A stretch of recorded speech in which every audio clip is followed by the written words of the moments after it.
Second again, ole ole, rang around the Emirates yesterday afternoon. It was a symbolic moment that pretty much effectively ended the title race in any capacity. 2 years running, West Ham have gone to Arsenal, played them off the park, beat them, and scuppered their title hopes.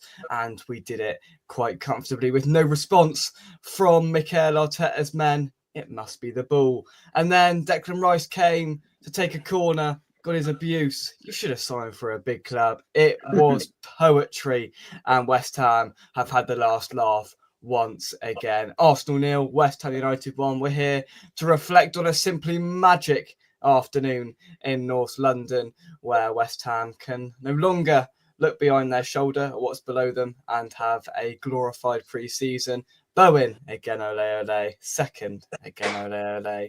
Absolutely brilliant. Welcome back to the show. Second show this evening. I'm putting in the effort for you today. Phil, Larry, Gary, how are we, gents? I'm very good, thank you. Very good. Good stuff. Good stuff. Well, thank you, first of all, for being with me. Both Nigel and Mike are on holiday. All right for some, isn't it? Must be nice. They're always on holiday, those two. I know, living the dream. Always, isn't it? Yeah, they've. What? Richard's next week, probably, knowing him. I'm going to get 3. Me and Gary are the only one working for a living. Well, to be fair, I wouldn't comment on that because I'm actually the next going on holiday. You know, we will skip past that one. Double live. Well, I mean, it's just what I do, innit? It's just what I do. So gutted I missed yesterday, but that's only the second away win I've seen this season, and we've been to feels like about 100. And yeah, loved it. Absolutely loved it. Let's see who else has joined the usual suspect. I hope you are well. Imagine what would have happened if Rice had signed for a big club rather than North London's second biggest chokers. Absolutely. Absolutely. I couldn't have put it better myself. Good to see Jake's second show of the night. Ole, ole. Do you know what? On a serious point, we were flat for those first 20 minutes, and I thought both sides were. It was a bit cagey. It was a bit, it was a bit full of nothingness. And down the front, it happened. It started, and it sort of reverberated around second again, ole, ole. And it sort of made its way round the away end to where we were, about halfway up in the middle. And it took me a while to work out what they were actually singing. And it just turned into a party, and there's no other word for it. People were jumping up. This was before we'd scored. People were jumping up and down second again, and it seriously rubbed off on the players. It was silent in there, apart from us singing that, and the players just got better and better from that moment on. Larry, I'll start with you. It was brilliant, absolutely brilliant. It really was, and you say the slow start, and I agree with you a bit there because what I think we saw, and yesterday is the first time I could say in a long time I see a manager's strategy, what he was trying to do. We were passing the ball back, but it was deliberate, where we were trying to slow the pace of the game down, and as you saw, it frustrated Arsenal, and they just and like you said, we started improving more and more. I think the lineup was great, getting Skiles out there. You know, he went to the wing back, and he played a great game, I thought. But yeah, it was the start. I think it's set up. Yesterday was one of those matches where we know we've had some real bad ones, and then we have one that just pops out of nowhere. And that was one yesterday. Now, it wasn't all the flashiness that sometimes we want to see, but for where we were in that before that Brentford game, when everybody was demoralized. We were like, where are we going? What a performance there. And that was down to the manager and the players. Both of them seemed like they aligned. The stars aligned. The players played well together. I was very proud of them yesterday, and you saw what they were doing. I think we had like 32% possession, but that's okay. We were hanging in there. We weren't making the silly mistakes that sometimes cost us sometimes. So, and listen, Phil, the flair didn't win us that game. The counter-attacks didn't win us that game. The organisation defensively won us that game. We were second to none. We had an idea of what we were doing. Now, at times this season, we've been all over the place at the back, right? We've had people coming and going. We haven't had a clue what we're doing. There was a real deep sense of organisation yesterday. Everybody knew their roles, where they were going, what they were doing. 44 blocks yesterday we put in, right place, right time, and nullified Arsenal's threat. Yeah, I think you've got to say, it's going to be the first time we've been organised all season in defence, because we've been an absolute joke for the last year and a half. defensive wise. So once we nullified that, and then it's, when they say about starting or working from the back and then going forward, basically it, isn't it? Yeah. It was it took a lot of battle to start Ollie Scholes as well. So he's been impressed with him. We've been impressed with him, and for him to start as well, that's a massive plus point. I was pleased to see Tadibo start as well, which is always good. Seeing Mavropanos dropped because we needed him out of the team. As you say, organised fantastically, and hopefully we can just kick on from this, because it's all about playing as a team now. If we can start from the back, and we've got a clean sheet as well. Even better. Really. A rarity. We'll talk about individuals, more closely a little bit later. But just overarchingly, Gary, to pick up what Larry was saying a little bit earlier, is that we knew what we were doing. There seemed like a plan, and we could see what they were doing, what he was trying to do from the starting lineup. And we executed the plan, first of all, and it worked. Second of all, it was a plan executed to perfection, Gary. It was. I mean, Arsenal are very, very easy to predict how they're going to play at the moment. They've got no forward line. And Potter knew all week what to do. True. Everything's in front of you. They're going to pass it around, as Arsenal do. 146 passes instead of 2. They've got no pace to cut through without Saka and Martinelli. So you knew they weren't going to get around the back. They weren't going to cut through us. All in front of us, perfectly laid out. And I thought we waited for the counter attack. Took it well. Really should have scored a couple more. Souček and Bowen had good chances. As you said earlier, to start with, Jake, it was a comfortable win. And, I thought we'd draw. I knew we wouldn't lose. But you went for a win in the prediction league, so fair play to you. But I went for a draw. So, I think it's a great result for us. Superb. Yeah, it was. Listen, Arsenal weren't very good, Larry. We can say that. They were really quite poor, actually. I was quite stunned. Listen, I know they've got players out, haven't we all, for goodness sake? Exactly. They had a lot of attacking players out. But it just struck me how out of ideas they looked throughout the whole of the game. And as Gary just said, they had one way of playing, and that's it. That didn't work, and they were stuffed, right? And we just sat in. It got a bit nervy at the end, but not at one point through that game did I think Arsenal were going to score any second. At no point did we completely have our backs against the wall. They weren't peppering us. Areola, I can't remember more than 2 or 3 saves that he made in the whole game. They had 80% possession. Yeah, 100%. I think the tap on what Gary was saying, they don't have a center forward up there at all. So they're after a while you could tell Saka's not there on the right to make things happen. Martinelli's not there, and we sat back and we were taking. As a fan, you're going to really be stressed that last couple minutes because how much they had down there. But they were not having solid shots on there. They were trying to make passes and it would overthrow, go into the back. So, but again, I just thought for us as a team, we played our strategy that we had to play against Arsenal. And like Gary said, I think we knew how to figure them out. Potter understood how to play them. He knew that they were lacking maybe some strength up in the center forward for attacking, and we held on to it. And we had other opportunities. Before that 44th minute goal by Bowen, which was brilliant, we had a couple of Bowen missed one. Remember earlier on, he had right in the center. And then and potato salad, Souček had one too and almost did it. So when we got that 44th and then we could have got there, we had opportunities. And that's that was the difference in the game. We needed to capitalize at least on one of those, could have got more, and then not make them silly mistakes in the back half that we've seen so many times. The Manopalovas or whoever was having a bad pass. Kudus had one, but we made up for it.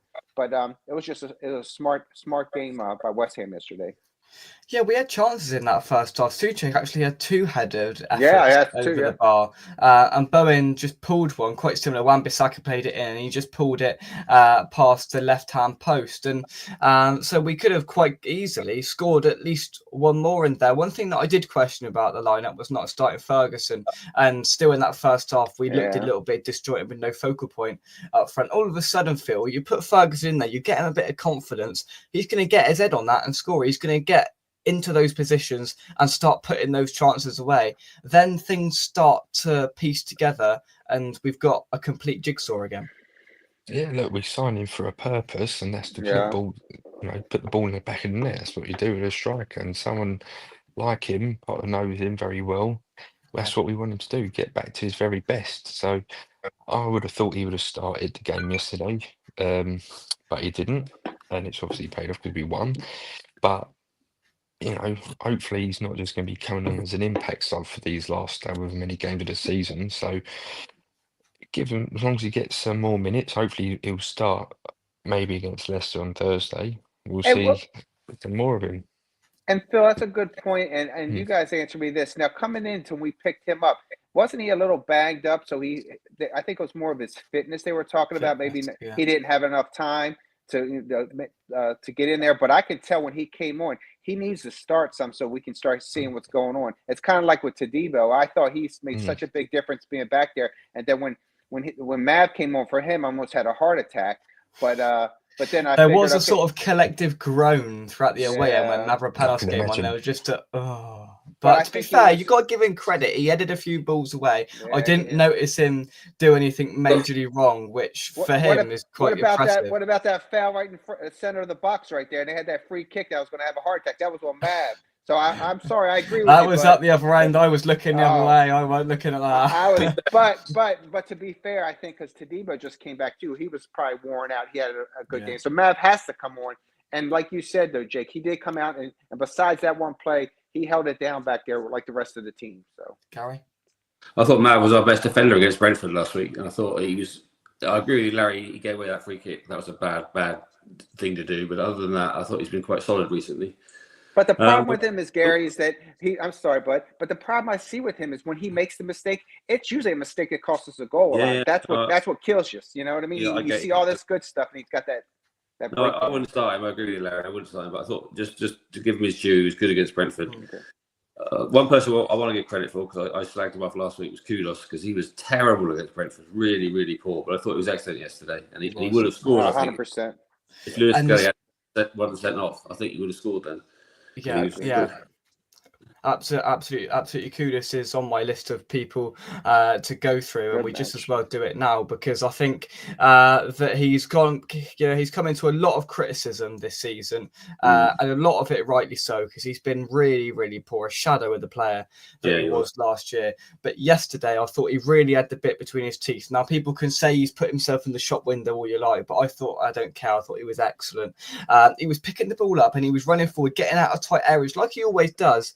But the issue is he's been losing it in dangerous areas. He didn't do that yesterday. Not once did I go, Christ, Kudus has lost it 30 yards out in the middle of the pitch with us now scrambling to get back defensively. He kept the ball. He released it, which he does struggle to do sometimes. He released it and he really did cause problems and he ran at players. And for the sending off, there we are, right or wrong. I think it was a sending off. It was a denial of goal scoring opportunity. But he hassled Lewis Skelly, a young, naive defender. He hassled him and he got him sent off and swung the pendulum in our favour even more. Phil, Kudus, more like the player that we came to love last season yesterday. That's all we want, really. We just want to see the best of him. I think he was fantastic last season. He was something that we was missing, really. He runs with the ball. He just gets his head down, tries to make something happen. He's someone who literally gets you off your seat. You think something will happen. As long as everybody's on the same page, it will make it look like it'll make him look a lot better. As long as there's some at the end of any of his chances. So if we can get him back to his very best, whether he's putting himself in the shop window or he just wants to make himself better for the team, we just want to see that. We'll get him, need him back on the goals, back in the assists. He's a creative force and he's a very, very key asset to the team. Yeah. Absolutely. And, we will talk about Skulls, who I thought was excellent yesterday, but I really did want to pick up the point of another player, a player that's come back into the side under Graham Potter and has not looked out of place for a minute of it. I want to give a huge amount of credit to Aaron Creswell yesterday because I thought he was absolutely excellent again. Now, look, we know he can't play in a flat back four as a left back anymore. We've known that for a good 3 years. I think he just get crucified in terms of pace and positionally it just wouldn't work, but Potter's given him a new lease of life, tucked in as a left centre half in a back five with either Emerson or Scholes protecting him in the wing back role. He's not looked out of place at all. What is he, 33, been at the club over 10 years? Gary, a revelation again in the last few weeks. Yeah, no, I agree. The thing with Creswell, he's very technically a very good footballer. He's got a very good touch, and a good pass, and he knows how to use the ball. He's got his experience. He's a very, very good player. So I think you're right, Jake. His legs have gone. He needs protection. He wouldn't fancy going a one-on-one against anybody, even David Raya. But I think that he is a good player. I mean, the two players I want to mention, Jake, if it's all right with you, is Jared Honor, who I thought was superb yesterday. And that block he made from Declan Rice was unbelievable. It was. You know, that was a great block from a centre forward coming back to his own penalty box to make that block. 100%, Gary. Sums him up as a player, doesn't it? Yeah. It does, brilliant. And the second one, Wan-Bissaka again. What a fantastic buy! How am I not letting go 15 million? I'll never know. And they say he's not very good going forward. I think he's brilliant. I know, that's what I couldn't believe it. No All way. Man United fans said was he's a good defender but won't go forward. I don't think I've seen him defend yet, right? He bursts forward and that wing back role was suited to him perfectly. 100%. And yeah, I mean, we'll talk about him more in just a second. Larry, just to pick up on Creswell, can you see, I mean, Potter likes this back five. Can you see Creswell, keeping his spot in that left centre half, because he hasn't done anything wrong, has he? No, and I think by that performance, if we did get some subs in the second half, I think that Potter is going to try to keep the same starters that he did this time. I'm just guessing, but maybe Ferguson may come in, but I don't know where. But yeah, Cresswell, I had a nail in his coffin. I'm not going to lie to you. I just thought he was there, and something in Potter, like I said, he's definitely lost his pace, but they're playing him in the right type of position to have that, where they got the wing backs there. But I'm happy with him. But the tap off with what Gary said on Wan-Bissaka, all I can say is wow. You know what? If you watch where Kudus was, and again, Kudus was actually more of a threat up the middle and scaring their defense than like even Bowen in the middle. Bowen had a great game, but did you notice how many times Kudus was deep in their defenders? That red card, which it was, he brought him down. The goalie was out of position. He could have probably got down there and chipped one right over the goalie's head. He was so far out. So that was definitely a red card. But you saw Kudus a little bit to the left a bit, because Wan-Bissaka was controlling that right, baby. He was controlling it. He had to, and he's gone down almost like he's the right wing. You know what I mean? It was just that guy, and his footwork and his how he's managing it between there and passing the ball. I am just so impressed with that guy. I thought he was great. Like I said, he had a couple shot passes in there before the pass to Bowen that we could have got. So I can't speak highly enough about that guy. He's been brilliant. 15 million quid, one of the signings of something. He's also coming back into the conversation of an England call up with Thomas Tuchel's England squad announcement looming. He's got to be a name that's going to have to be considered, because he's been absolutely brilliant. And he's got a smile on his face as well, and that's the main thing. Phil, as he's bombing up and down that left-hand side yesterday, there's a smile on the lad's face. He's loving his football again. Listen, Old Trafford's a graveyard for footballers. We all know that. He's been given a new lease of life again at West Ham. He scored a couple of goals. He's assisting left, right, and centre. Right, again, we don't score that goal yesterday without the forward-thinking Wan-Bissaka. I love Soufal. Completely love the bloke. Think he's brilliant. But you've got to look at Wan-Bissaka and what he brings attacking-wise that Soufal just doesn't. The pace, the drive, the intensity to get down that wing, and he's direct as well to put the ball in. He wants to get there and put the ball in the box. And it's really nice to see, and assisted Bowen's goal yesterday. And he's constantly, and you've got to say, our most attacking threat, Phil. He's already here for sure. I'm sure that's most of the fan base can agree with that. I'm sure you three could possibly agree with that as well. He'd been a steal at £15 million. Was it 5 years ago when we bought Soufal with £5 million? We thought that was a steal. For Bam fan, this is a great signing, and it's Man United. They'll definitely wish they still had him in their team, because it's great to when you're playing with a smile on your face. It's Man United as of late, they're sucking the soul out of all their players. Hence why, Jadon Sancho going on about Marcus Rashford's got freedom now. He's at Villa. It's the same with West Ham now. He's loving it. I always thought he was a really good defender anyway, from United, even at his days at Crystal Palace. But when you see him playing for your own club, week in, week out, you appreciate it a lot more. And yeah, it's a pleasure to watch someone like that bombing up and down.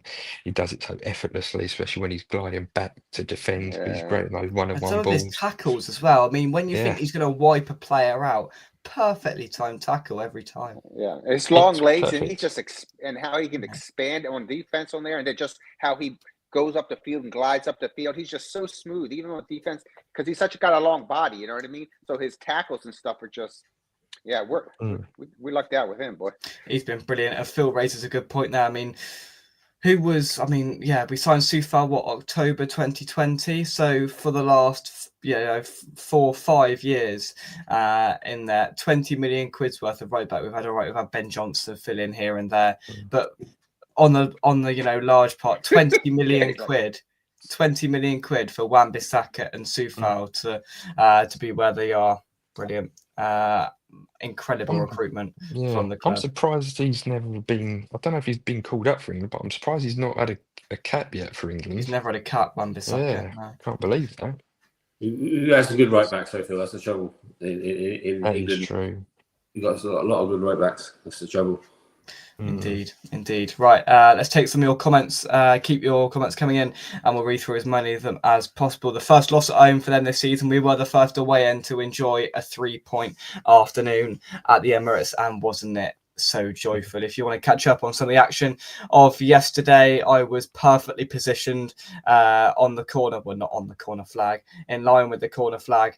There is a vlog, videos, reaction, shorts, all of it is there to cleanse your appetite with that. Gavin, hi guys, Gavin from the Happy Aberdeen Hammers. Don't think we've had an Aberdeen Hammer. We've had everywhere else under the sun. So thank you very much indeed for joining us. Leslie's in France, hope you are well. Must be a lot of milkmen in North London. All of them are bottlers. One more year, Aaron Creswell. Now, listen, I can vividly remember sat here 18 months ago going, why the hell are we extending Aaron Creswell's contract? Constantly looking at the past, and I'll eat humble pie. And if he carries on in this system and carries on playing Creswell and he carries on going like he is, who's to say he can't play for another season?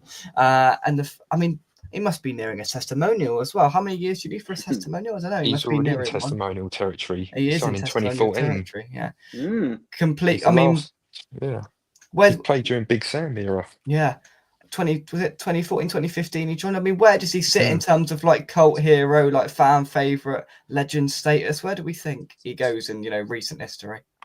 Well, years ago, when I did my Hammers 11 with Russ, a long time ago, I put him as my left back because long serving player.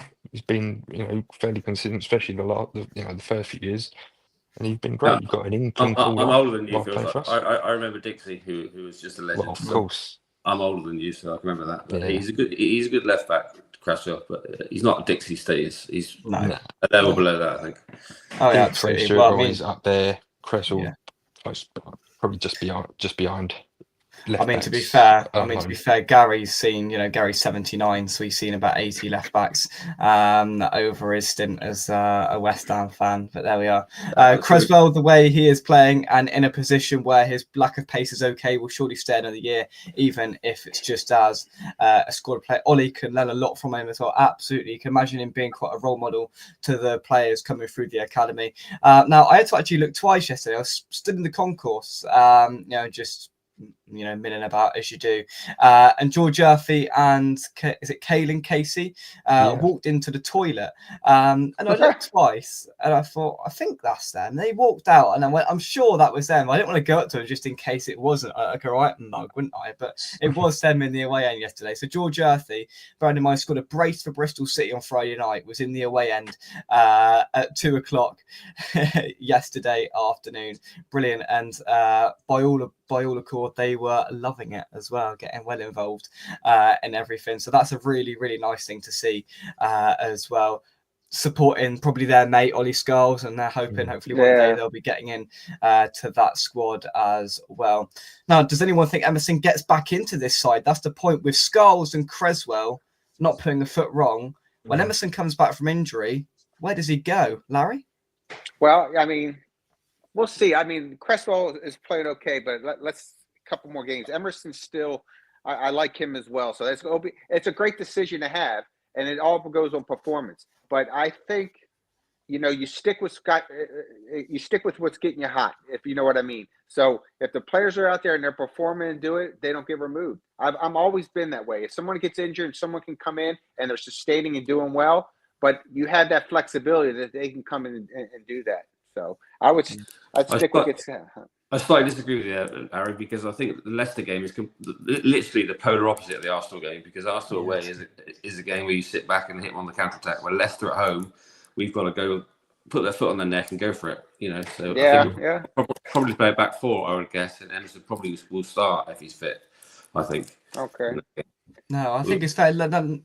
If we go to a back four, then I'd start Emerson, if I'm totally honest. But in this back five, I mean, it will be interesting to see how much of an allegiance Potter's got with this back five now. Yeah, because that's what Gary's absolutely right in the sense of it's a completely opposite game. It contrasts it massively on Thursday night. It's a big test, actually, because we're going from one end of the spectrum to the complete other, and how our playing style will change and dictate will be interesting. So whether Potter's now got in his head, that's it, job done, back five, whoever we play, or whether he's still going to fluctuate and change and shift dependent on who we play. It's going to be interesting to see how he changes it, because some will say if it ain't broke, don't fix it. And leave it as it is, and some will say, well, we've got to adapt with the opponent that we're up against in order to move forward. So I mean, there's decent arguments on both sides of that. So I think that dictates massively whether the likes of Scholes and Creswell play in a game like Leicester. After Leicester, we then go to Newcastle, or Newcastle come to us, and you'd expect it to be a back five in that game. So it's going to be interesting to see. The position is Scholes to lose, I fancy, says Rob. I think so. Cyber, I hope you well. Fathead raises a good point. I think Somerville is unlucky to have got injured at the wrong time. He's going to have to play his way back in. And in the dark days of Julian Lopetegui, you had Somerville, our most prominent and best attacker, probably alongside Aaron Wan-Bissaka. So he's been unlucky and obviously on the back burner until he gets back to fitness. Mike, I hope you are well. Potter has been, I saw this stat. Potter has been to the Emirates 5 times, won 4, lost 1. That is a pretty darn good record for a place like the Emirates. Having a functioning defence must have been nice for Areola. Still can't kick a ball straight there. He can't. But he didn't have to make many saves yesterday. He had that save with his feet, and he had that shot in the first half, which he drilled at him straight down his throat. But apart from that, he didn't have to make any other clear-cut saves. I mean, he could have got a chair out, to be honest. He didn't have too much to do. And I think that sums up how poor Arsenal were in the game, and probably also helps how organised and functioning, as Frog says, our defence was. And Phil, hopefully more of that to come. Oh, definitely. I said it earlier about how bad we have been defensively the last year and a half. You got to look at our goal difference in the league. It's not great. But if we can be more organised like that for the rest of the season, then that's good, because you've got to start somewhere from the back. And if we can finally all click together if we're playing a back five or back four, and that's including Areola as well as a defender, if you say. It's organisation, communication, everything. It's all got to be tip top, really. So once you get that in, and then just focus on the attacking and someone as a playmaker in the middle. So this is a perfect game to come into with Leicester. If we can just stay as solid as we can do for the Arsenal game, then everything else should be easy. Let's hope so. Fahid Kudus is welcome to put himself in the shop window. 100 million in the summer will allow Potter to get what he wants / we need. Yeah, I don't disagree. He's underwhelmed this year, and if someone comes in with 100 million quid, we'd be absolutely stupid to turn that down, in my opinion. Frog says it's weird. You can tell when players get it at West Ham, if that makes sense. I agree, absolutely. We got in the ground quite early yesterday, and the players sort of come out before they do their warm up just to sense the vibe and have a wander around. All the rest of it, they all sort of stayed near the tunnel and had a chat. Thomas Souček walked over, as he always does, and sort of touched the bar and had a wander around. Someone shouted, Thomas, and he put his thumb up and he went like that and went like that. Thomas Souček is your perfect example of a player that gets it right on the pitch and off the pitch. Add Soufal into that, Creswell, players like that. And that's, how they become fan favourites. And again, Souček yesterday, right? We know he's not naturally gifted with the ball at his feet, but he makes such a difference. And when you take him out, we look really, really spineless in midfield, Gary. Yeah, I'm not Thomas's biggest fan, but I know what you mean. He does come up with important goals every now and then. So yeah, he's someone and them as well. Yeah, and he causes the opposition problems because when he appears in the box, they all know they have to mark him, keep an eye on him. So he's a problem player for the opposition as well. So I think yesterday was a fantastic bonus. Is how I really want to see his kick on Thursday. Make sure we get 6 points from these 2 games. What a week that would be then. What a week. If we go and we comfortably sweep aside Leicester, as we probably should do on Thursday night, from this week, 6 points out of 6 completely alleviates any pressure that was building on us, Larry. Yeah, 100%. And I'm curious because Gary brought up a good point. If we go 4 or we go 5, then the question would be: you bring Emerson in, what are you going to do with Skiles? Where are you going to put him at? I've always said he could play midfield, and I just and I've heard other people. I said he could be our next Rice. You know what I mean? I'm really pumped on that kid. I think he's going to get better all the time. But it'll be something where if we can get these, if we can put our foot on their throat, Leicester, and get these 3 points. And we got, like you said, 6 in this week. It would be great. I'm just curious to see what Potter puts out there on against Leicester. Yeah, absolutely. Mike says Kudus only needed that goal and would have been a 10. Should he have squared it to Ferguson, or should he have just shot and gone on his own? That would have topped it off completely. Yeah, and like I said, that was tough for Ferguson. He was kind of after that. You can't setting up. He tried though. At least he's looking around and trying to pass the ball. Sometimes we saw his head would be down just straight ahead. So yeah, absolutely. Fatih Crest bleeds claret and blue. He's been a great servant to the club. Absolutely. Colin, hope you well. Good evening, you wonderful gentlemen. I said we will win, even have money on it. Lost out on 6 grand, blimey. But on the other hand, I got 450 back. I love when we beat them. And good RC. He must like you, Larry. All right. Yeah. Come on, our boys. He says we're wonderful gentlemen, but singles out Larry, because Larry's just brilliant.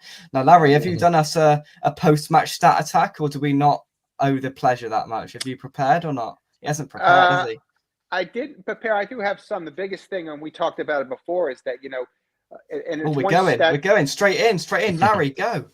The one biggest stat is that Arsenal had 20 shots and only 2 on goal. We had 5 shots and 2 on goal. So it goes to show you they were not on target at all yesterday. They really didn't have it.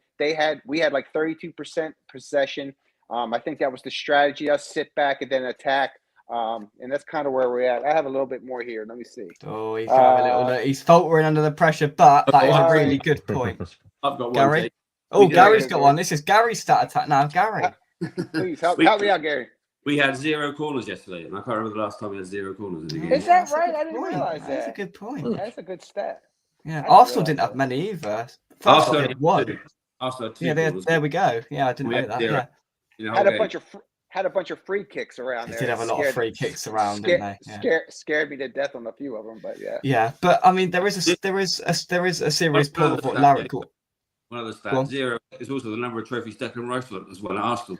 Well, there we go. You can take your stat attack in any way you want. Hey, Gary, my final thing was we may not win the Prem, but Rice won't either. He's got a grand total of 0 trophies in his Arsenal career. But the serious point with what Larry said, about the shots on goal, they peppered us all out, and they were. And to be fair, you can tell that we were organised defensively because they kept having shots from outside the box. They kept having pop shots, and they kept lofting balls in round the back, and it was out for a goal kick. They were out of 100%. Ideas, Arsenal, and they just didn't know how to break us down. We played the low block, and we knew Arteta's side couldn't handle it, and they didn't. And we were proven 100% right in that sense. Not one player was under a 7 yesterday, and the fans were 10 out of 10. Absolutely. I really believe the fans pushed him over the line yesterday. superb as always. But yesterday it was just a notch up. It was an amazing atmosphere in that corner, and it carried on outside afterwards as well. A complete party, and something to shout about, and something absolutely to shout about. Michael says Bowen started that move for his goal on our 18-yard line. Summed it up, Phil, really. He started it in our own box. Wan-Bissaka used his pace to run down. Bowen ran the whole length of the pitch as well and got himself on the end of it. His hard work, his dedication and commitment from both of them. A perfect counter-attacking goal. The longest one in history. I don't think there's anything bad I can say about Bowen. You know what you get with him. You know, 50 Premier League goals from as well. Yeah, that's right. That's got to be done there. That's another stat, good. Yeah, it is. Yeah, it took him 5 years to do that. Antonio, who broke that Premier League record with, was it 47 or 48? Took him, was it 6 years? Bowen's done it in 5. Now he's got to break Antonio's record. He has, and he's not far behind, and he's chasing up. He's only just ahead of Vladimir Sufal. Aaron Wan-Bissaka started as a winger. I said at the start of the season he could play as a wing back without a shadow of doubt. People said he could. Roy Hodgson and Kevin King converted him from a winger at Palace. That's a good point, and you can tell that attacking instinct in him has just been discovered and revealed since he's left Manchester United, and he's been absolutely brilliant. One thing I must say is, Larry, you're being made redundant on the old stat attack tonight. I mean, to be fair, it's not a preview, so you are slightly reprieved of your duty. So I'll learn next time. Well, there we are. Standing at the wing yesterday, made your seat. I loved it. I had a grand old time. It was brilliant. I got so. Do you know what? I thought it was going to be quite cold, but it wasn't. I had loads of layers on. I ended up taking them all off. I was down to just a jumper, jumping up and down. Second again, ole ole. Bowen again, ole ole. All of it was brilliant. And it was just the fact that after 20 minutes, people were jumping up and down singing it. Like, we didn't care. We didn't care. And us winning was just a bonus. Just taking the mick out of them is brilliant. And of course, Rice as well, when he came down to take the corner. I was hoping that he'd come down and take a corner, and he did just before half time. And he got his due stick as expected. And to comment on that real quick, and it was great that we beat Arsenal. But if you're a West Ham fan and you've been watching how we've been playing lately, just to see that type of performance and a victory from anyone at that time, we'd have been just as happy. Now, are we happy that we knocked Arsenal out? Yes. Are we happy that we got Rice out? Yes. That's just icing on the cake. The last two home games I've been to, Brentford and Palace, have been absolutely dire. Really, properly, two of the worst performances I've ever seen at West Ham play. So I'm really surprised and really pleased about yesterday. So I'm hoping when I go Thursday we can at least score a goal. I think it's a real serious theme. We are awful at home, right? And we have been for some time. Away from home, our last 3 away games, Villa, really good performance, should have won that game, got a point. Chelsea, unlucky, narrowly lost, should have at least got a point from that game. And yesterday, goes without saying, brilliant, won away at Arsenal. We've had some really encouraging performances away from home under Potter, and it needs to be translated and reflected into home performances. Listen, there's been loads of chat about the stadium in the last week or so because of how poor it was at the Brentford game, but we need to get the performances that we're doing away from home onto our own turf at the London Stadium, because that's crucial. We've got to win your home games, and Phil, that's what Potter needs to be aiming, and Thursday is the perfect time to start. We know how poor Leicester have been, especially of late. Their home record is diabolical. I know they're playing away to us, but we're coming off the back of a really great win here against Arsenal. So we got to carry that form in. We're the superior team. We've got to have that. We've got to go in there knowing that we are the superior team. We should be beating them, and we've got to go in there all out attack and everything. And the fans are going to be a lot more confident, especially when you win against a big London rival. You've got to be going to every game feeling like you can win. That's what made us do so well over the last 5 years when we went there, finishing 6th and 7th and all that, because we went into every game thinking, I think we can get a result here. So we carry on like that, then who knows what will happen? We've got some interesting games coming up. So we go in there feeling like you're 10 foot tall. It'd be a really good finish to the season. Yeah, we've as you said, yeah, Phil and Jake said, we've got to turn our home form around. We've got some easy home games left, like Bournemouth and Spurs and Southampton. So we've got to beat all those small teams and make sure that we finish well. Because I think Kent, I know he's on the chat tonight, but when was the last time at the end of February we got more away points than home points? It's ridiculous. Crazy, isn't it? Yeah. We are terrible at home, absolutely awful. Yeah. So we need to turn that around. We need to we've got some small teams coming up. We've only got one half home game left, I think. I think that's against who has it been? Is it Liverpool? No, one of the big teams has got to come. But the rest of them are all small teams, so we should pick up some points. Absolutely. Now, before we carry on, we currently have a symbolic 41 people watching in the chat. Now, 41 is the number of a footballer who is not going to win any trophies this season and probably in any season going forward in an Arsenal shirt. And it was joyous to see that 41, maybe representing the amount of people watching now, wander over and actually wander off.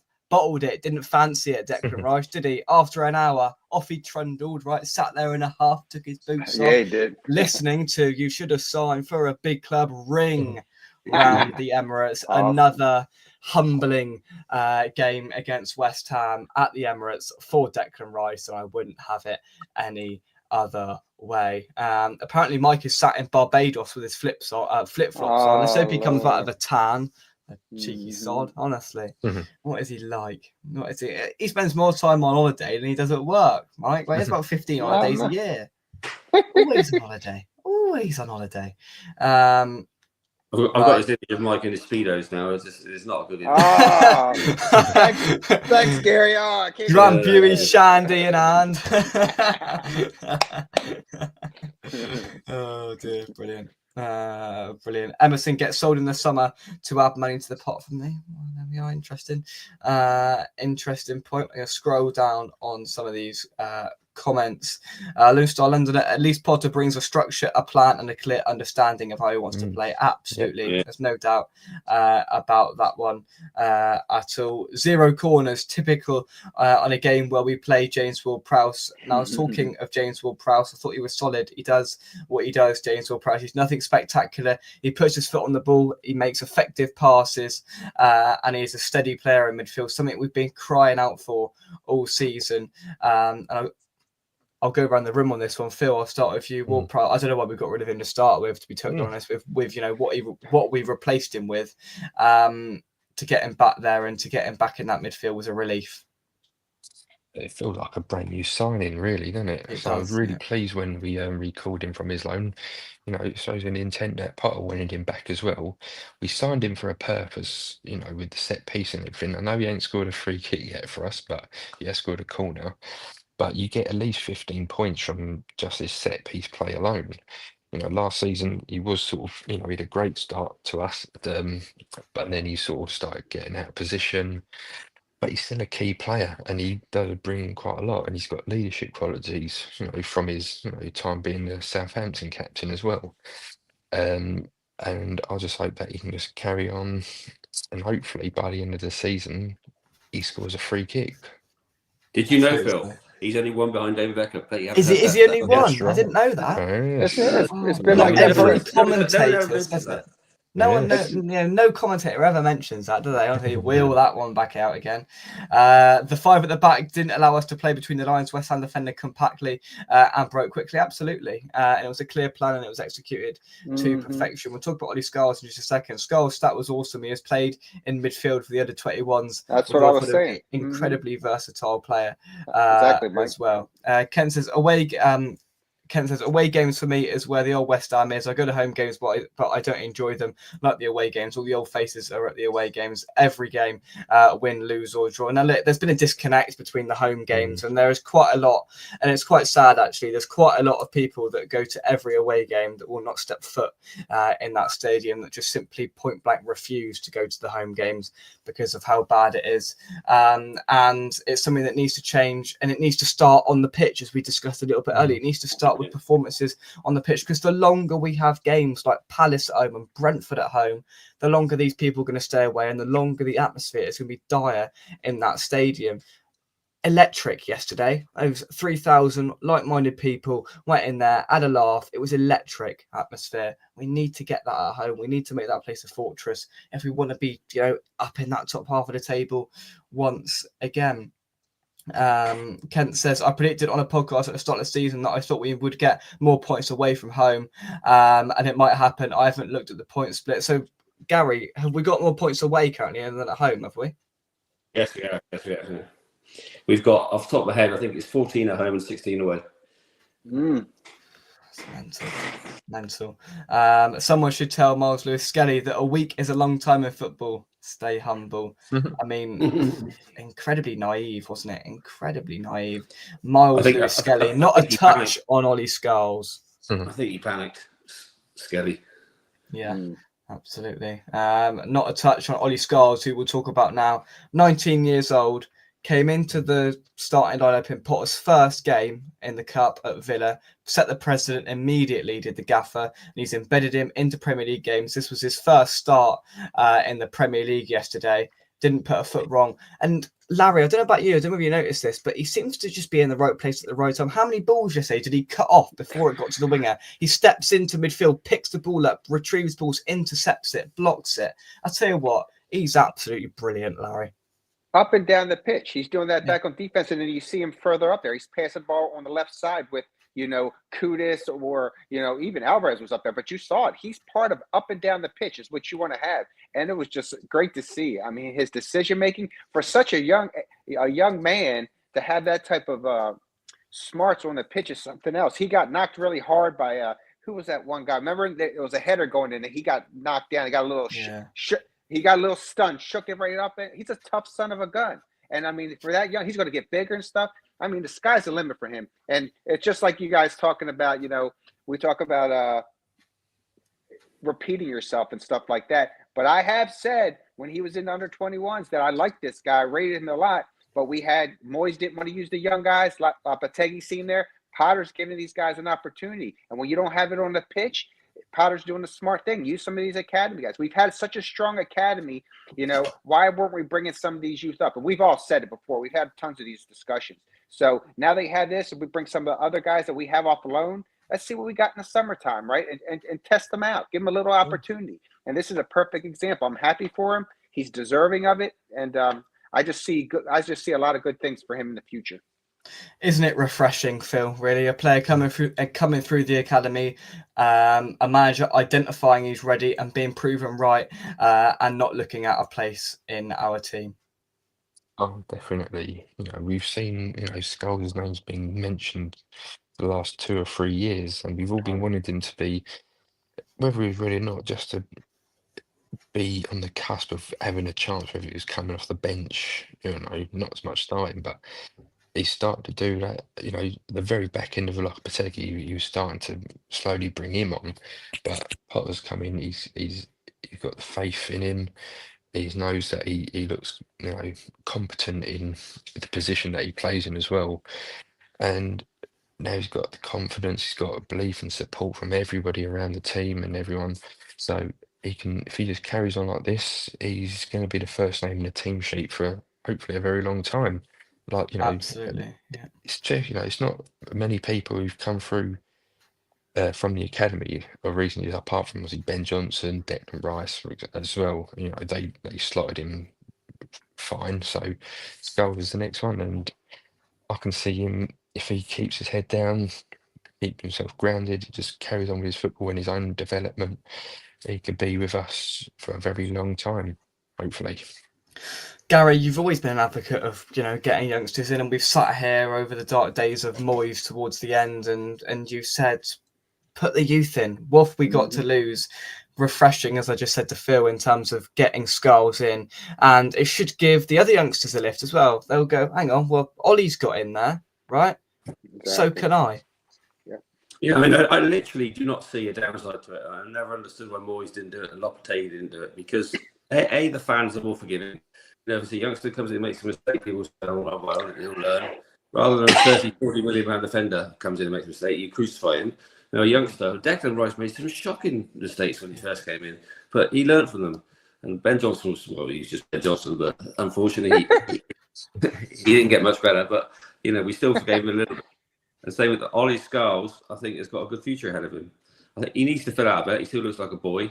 But that's just come with time. But, I'd like to see Orford give it a chance and Casey. Let's see how good they are. The only way you're going to see them is by playing them. And this season is basically, as you said earlier, Jake, a pre-season. Let's get these kids in. We're not going to go down. It's Leicester, Ipswich, and Saints are terrible. We're not going to go down. Let's give these guys a game. Let's see the point of not playing them this season. Yeah, and I think a symbolic indication of it is yesterday the players and all the backroom staff. And to be fair, one thing I will say is I don't know what his name is, but a member of the backroom staff, quite a short, bold lad with a beard. He was loving it yesterday. He was giving it the big. He was coming over. He was absolutely loving it. And it's really nice to see all the backroom staff came over with the players and the subs, and they stood there for quite a while and just took it in. And we sang Bubbles, and the next song that we sang after Bubbles was Ollie Scholes. He's one of our own. It means more to the fans when you bring a player up and through. And he turned around, he clapped, he would put his thumb up, he was loving it. And for Earthy and Casey to be in that away as well, probably joining in hearing that, and hearing that and thinking, 12 months' time, that could be me there when we beat Arsenal again and take any hopes then winning the title off of them again, right? And he's been absolutely brilliant when he's come, and he's barely put a foot wrong. He's been put in the deep end, right? Villa away, Chelsea away, Arsenal away, and I can't remember one big mistake that he's made. He's just getting better and 100%. better, and I've loved his performances, and the fans adore him, right? And Ollie Scholes, he's one of our own. It's brilliant to hear, it's brilliant to see, and hopefully he can just get better and better. He will make mistakes, as Gary said. Rice makes some shocking mistakes in his early stages, and at times we thought, Christ, this lad's going to be nothing. Sold him for 100 million quid. He won't win any more trophies, but sold him for 100 million quid in the process. Now, hopefully when we sell Ollie Scholes for 100 million quid, he'll go somewhere to actually win trophies, not just to a small team in North London. I'm going to be a little bit insufferable tonight because why not? Hey, absolutely, why not? Let's take some comments. Ken, he's one of our own. His decision making so far is so mature. Absolutely, it's about 5 years above his age. For me, the way he reads the game, if it needs to go out or up the line, he will play it, and he intercepts balls, and he knows when to push into midfield. He knows when to defend, and he's got that real balance between going forward and defensively. Kent is bang on. He's so mature for his age in his play and his planning, which is so key for a defender, and he's only going to get better. And fair play, you've got to give it off to Potter for putting him in his first game. Just think, right, if you paint the picture, Larry, if you were out of management for 18 months, right, you left Chelsea in a bit of a disgrace. It was a bit of a nightmare for him. And his first game back in management for 18 months, he puts a 19-year-old at left back. That takes some balls, and it's paid off. It sure does. It goes to show the confidence that he has in his strategy for a team and what he has there. And like Gary said, it didn't take a rocket science to realize if you don't got the players, try some of this use to see what we got. Potter's doing. So he's a very confident man in what he thinks he should happen, and I like it, and we're liking that too because we like to see the youth come in. So good on Potter. Absolutely. Have we got any other players that we feel like we need to identify and discuss? Any other players that caught your eye? Whole team, man. Just at the end, real briefly on there, but what also helped, they had 20 shots on 20 shots, not on goal. But how many blocks did we have? We talked about the Rice Bowen. I saw JWP down on the turf blocking shots. I saw Potato Salad, Suchek down there. That team played with effort, and they were trying to stop it. So they were a low block, but they played well. So bravo to the whole team. Yeah. Well, I've seen 3 or 4 of our players out on loan actually play this season. I've seen Potts at Portsmouth. I've seen Marshall at Huddersfield.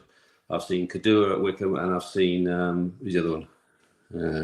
What I've seen as well, and they all look steady players. So it'd be good to see how they get on when they come back at West Ham. They're all learning in men's competitive football, and it's better than playing in the under 23s, I think. So it's good to see these guys out playing. It's nice to see them, taking responsibility, learning, making mistakes, learning about real targets. And like Portsmouth in a relegation battle, Huddersfield in a promotion battle. these guys are learning at the sharp end. It's good. It's really good. It's really good. We'll start with some final thoughts. Phil, I'll start with you on the game and heading forward. Great to get 3 points against Arsenal. We've got to carry on and let's see how many points we can get for the rest of this season. Let's bring on Leicester. Let's get them 5-0. 5-0. I admire. Phil, it's the West Ham you're talking about. Yeah. I've got faith. I like it. Got a dream. Wow, there we are. Larry, final thought. I just want to stay positive. I want to, go into Leicester. I want to see us have back-to-back good performances. This is our opportunity to really go on a high. So I just want to keep pushing forward. I like it. Gary, wrap things up for us. Well, Leicester, I mean, they are so dire. They're going to come to our place and put 10 men behind the ball. And, somehow they beat us 3-0 at their ground. I still don't know how that happened. They had 3 shots. We had like 40 and still couldn't score. So it's going to be a tough game. But, we should have the confidence. And we've definitely got better players than them. So we need to just make the most of it and score some goals and win. I'm going for 3-0. I like it. I like it. And I'm going to enjoy this moment now. For 3 years running, West Ham United have denied Arsenal their opportunity of winning the title. 2-2 at the London Stadium 3 years ago. They were really pushing for it then. Last year, they missed out by a matter of points. They'll look back. That matter of points came on the 28th of December.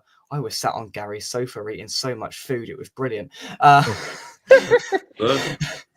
haven't paid the bill yet. I haven't paid the bill. All right, send it through and I'll get my accountant to look to it. Gary, don't hold your breath on that cash coming through. You've ruined my monologue, honestly. Sorry. Honestly. It's predictable, Jake. I'm sorry. Can't get the staff.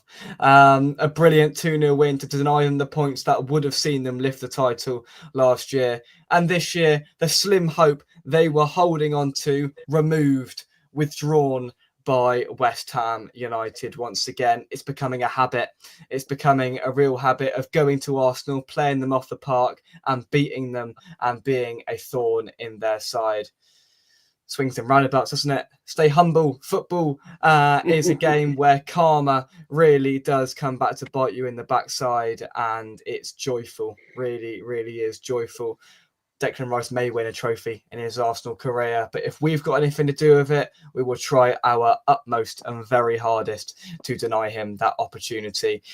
We always do it. There is an inevitability with West Ham at Arsenal, and we've done it again, and we will do it in the future. If they're in a title race next year, then we'll pop up again, and in whatever capacity we can, try and stop them. Should have signed for a big club, deck, then you might have a Premier League trophy in your cabinet by now. But hey ho, there's always next year, isn't there? Thank you very much indeed for watching. Drop a like on the video and subscribe to West Ham Unofficial if you are new. Larry, Phil, Gary, thank you very much indeed. Excellent insight as always, and I will speak to you all very soon. All right, thank you. There we go. Come on, you irons. Come on, you and we will irons. see you soon right here on West Ham Unofficial. And yeah, this is right. Gary, you might get paid. I might not pay you in cash, but I might pay you in a Greg's sausage roll. Yeah, Greg's reduced price, 2-day-old sausages. Don't say that. I don't say that. All right. Honestly, To be fair, Jake did buy me a Coke at the Brentford game, so I do remember that. What? There we go. And I've got the picture as well. I've got to load it up for the next preview. I'll get it loaded up. I will. Thank you very much. Come on, you irons. And we will see you soon right here on West Ham Official. Thank you very much. Second again, ole, ole. Second again, ole, ole. See you soon. Bye-bye.